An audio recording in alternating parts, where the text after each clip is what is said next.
Je suis le seul dans le monde arabe, donc j'ai mesuré un peu partout en Afrique et dans le monde arabe. Je couvre tout le Maroc d'abord, car toutes les courses qui sont organisées au Maroc, c'est moi qui les ai mesurées. Je suis parti même aux Seychelles pour mesurer un marathon. Par la même occasion, je suis juge international depuis 1985. Et je suis quand même un conférencier en formation des officiels techniques, ça veut dire des juges d'athlétisme. Je couvre le monde arabe et l'Afrique francophone. Donc le mesurage des courses sur route, il ne date pas de longtemps. Il y a pas longtemps, il n'y avait pas le système de mesurage. C'est pour ça que la Fédération internationale ne reconnaissait pas les records. Ne reconnaissait pas les records du monde.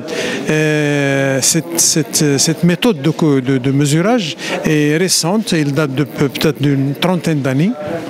C'est pour justement officialiser les parcours des marathons pour qu'on puisse parler d'un record du monde. Actuellement, on parle de record du monde. D'ailleurs, la preuve, il n'y a pas de jour, dimanche exactement, une Kenyane a battu le record du monde dans 2h09 et des poussières.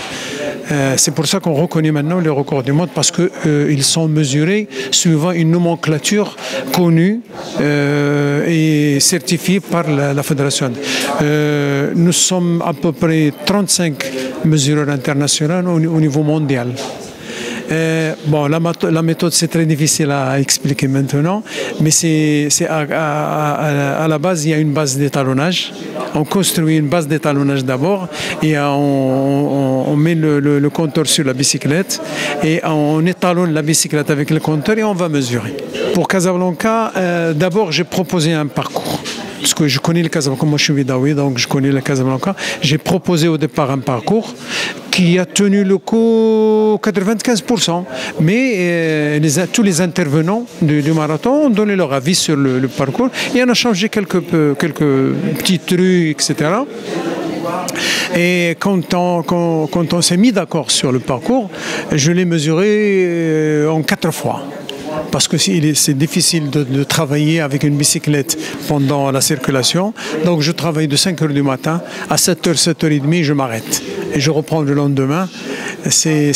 Tu mesures, de temps en temps, tu es obligé de traverser un boulevard en diagonale, de changer, d'aller à l'envers de la circulation, contre la circulation. Et tout ça, s'il y a les voitures, c'est pas possible. Donc je le fais le matin, tôt le matin, et je m'arrête quand la circulation devient intense, je m'arrête.